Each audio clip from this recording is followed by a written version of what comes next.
Hey everyone, welcome to another Fusion Room video. This is our second one, and this is Rainbow Quartz's Fusion Room. So if you haven't seen our previous one where we did an artist did one of smoky quartz, you can see that we have the process video of making this piece of art. And today our artist is Maria Oglesby, and like you can see, she did a very amazing job at doing a water painting of Rainbow Quartz's room. So, first question for you is, what made you want to do Rainbow Quartz?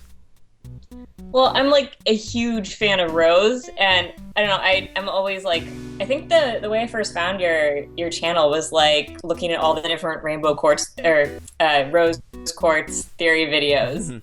I think she's like one of the most interesting, sort of mysterious characters on the show, and Pearl's the only one we see her fuse with, and I think Pearl's a really interesting character, especially with her and Rose's relationship, the sort of adoration she has for her. So I definitely wanted to do something that was Rose related, and yeah, Rainbow Quartz just seems like a really fun choice. Plus, I love their color palettes together. Oh yeah, so cool. Yeah, you did a beautiful job of combining the colors of what we see with Rose and Pearl. So I was wondering, what traits from each gem did you put into the room? Well, I stuck mainly, I think, with Rose's traits, because I think Pearl's adoration of Rose and just like view that she's perfect, I think would allow like Rose to be the more sort of dominant personality or feeling, just because like Pearl kind of agrees with and encompasses everything that Rose believes in and is. So I kept it a little more floaty, kind of with the clouds and everything, and the like the rose vines. That I kind of took the imagery from Rose's fountain, and then I've got Rose's symbol on those tears, but I tried to go with the little waterfall version that Pearl has in her room, and have like a few bits that are a little more concrete. So like even though the plant spirals are sort of rose inspired, they're concrete things and not just clouds, not just atmospheric. And then the spotlight, because she's a ballerina, and I feel like the pedestals looked a little bit like a stage, and I think Pearl, like, she loves Rose so much, she would sort of feel like showing off when they're in that form. Yeah, the spotlight's a really nice touch, because I was like expecting for Rainbow Quartz like some type of stage or like aerobics studio or something like that. So I really love how you added the spotlight to that. It's really cool. Oh, thank you. So how long have you been doing art? Well, I graduated a little less than a year ago with a BFA in illustration. So I guess since I started college about 5 years now. But I've been doing like freelance art full time for the past year or so. Oh, nice. So you're still like relatively new at it. Yeah, I'm trying to establish myself as a freelance artist, and I do a lot of fan art. It would be awesome if like someone picked me up to do stuff like that professionally. But I'm also trying to break into the publishing industry. I've done some children's books, so I guess maybe you can tell by my watercolor style, it's kind of childlike. Yeah, I love it. I love it. Oh, thank you. Yeah, I saw some of your other art and it's truly amazing. You should check her out. We'll give links to that at the end of the video. But I was also wondering, going back to the watercolor itself, or the fusion room, can it do anything special? Like with Rose's room, we know you can create pretty much anything that you want. I'm not really sure of Pearl's room. I can't remember the top of my head what exactly it can do besides like draw out a bunch of swords. But what do you think it can do? Well, I think Rose's room is all about sort of creating stuff out of the imagination, and I think that Pearl's room, those pedestals of water sort of act as storage compartments maybe for the swords. And I know in one episode we see Steven fall through one into, or fall through a pool there into Amethyst's room. So I think I like the idea of maybe having the pedestals be some sort of like portal, or, a way to sort of conjure up the stuff she imagines, sort of like drawing a bridge between Pearl's storage and Rose's sort of conjuring ability. So what made you want to do like watercolor specifically? Is that something you specialize in, or is it just something you felt for this particular piece? Well, I usually do either watercolor or a more graphic ink or just pen nib drawing style. And I think that that watercolor is a lot closer to sort of the feel of Steven Universe. Like, I know the look of it is a little more graphic because it is digital, but it's so like idealistic and sort of magical. I think watercolor really suits the feel of the show. Definitely. Yeah, you really you really captured that quality of the show, definitely, with the colors and the style of this. So was there anything in the room or when you were creating it that you wanted to put in, like how Michael was saying it could be an aerobic studio or something? Was there anything you wanted to put in but you could not?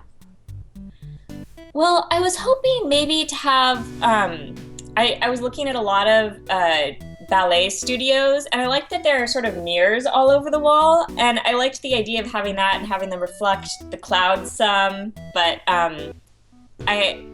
what with everything being so atmospheric and so cloudy, like I was kind of torn as to like, oh, where would I put that, and would they just reflect clouds? And I ended up going with a more straightforward stage view, kind of like Pearl's pedestals. But I toyed with that for a little, and then I toyed with the idea of having actual roses floating around in the room, but I went with, I'm not sure if you recognize them, I copied some of the flowers from Rose's Moss episode. Yeah. I thought maybe that was a little more fitting because she already has the rose symbol and the stage pedestals there. Sweet. So you, if you're watching the speed art right now, you start with watercolor, then you kind of go to digital. Can you explain like what that change was exactly? Sure. Well, my watercolors, like, I'm not OCD perfect about it. So as you can see, I spend a while like zooming in, then I clean up all the mistakes, and if there are any blotches or if any hairs from my paintbrush or anything got on there, I clean those up digitally.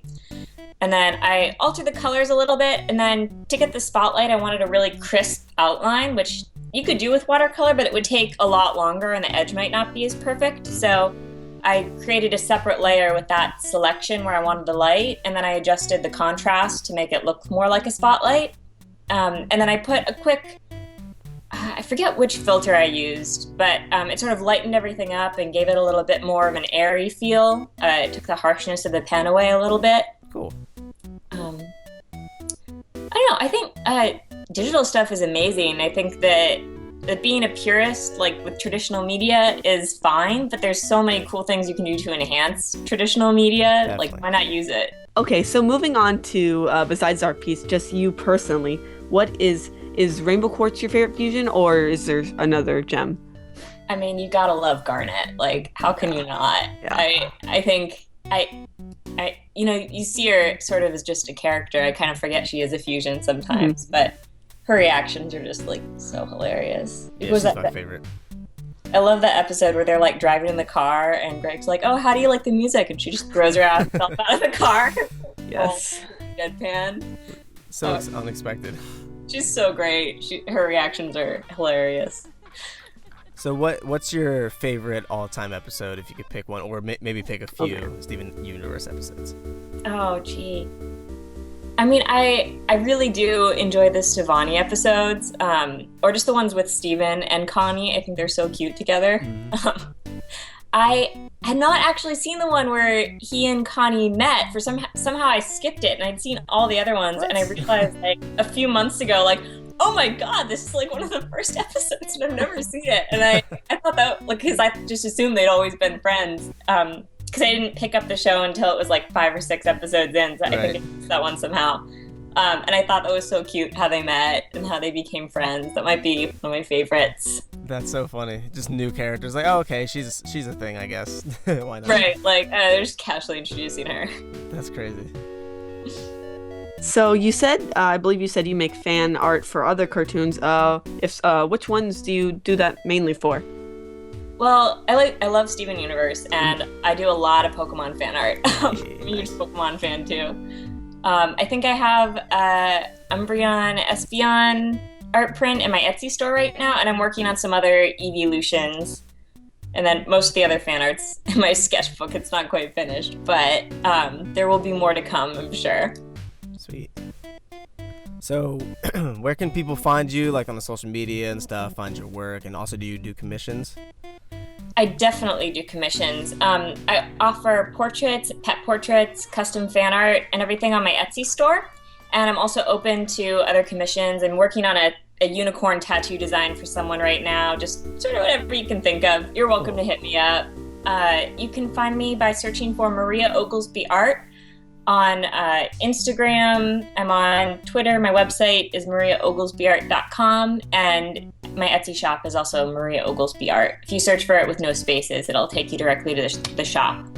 Awesome. Yeah, we'll have that on the screen right now. We'll have the links below so everyone can go check her stuff out. Makes awesome work.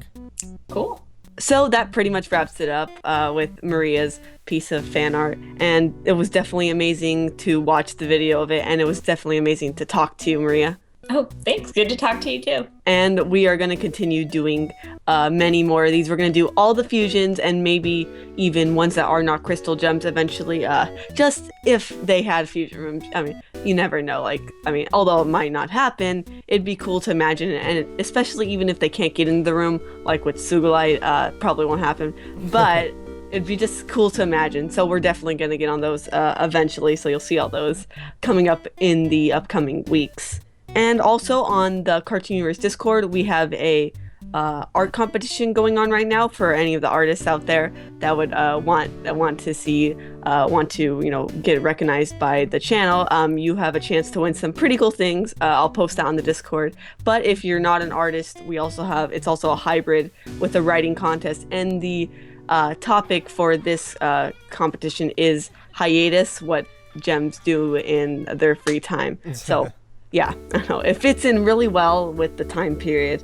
So I thought that was pretty funny. So we still have another week to go for the contest. So get your entries in now. And I think that pretty much wraps up this video. Thank you to everybody who has submitted artwork for this series. Like I said, we're going to continue that. And I want to also thank all the amazing artists for their work. So thanks for watching. Peace.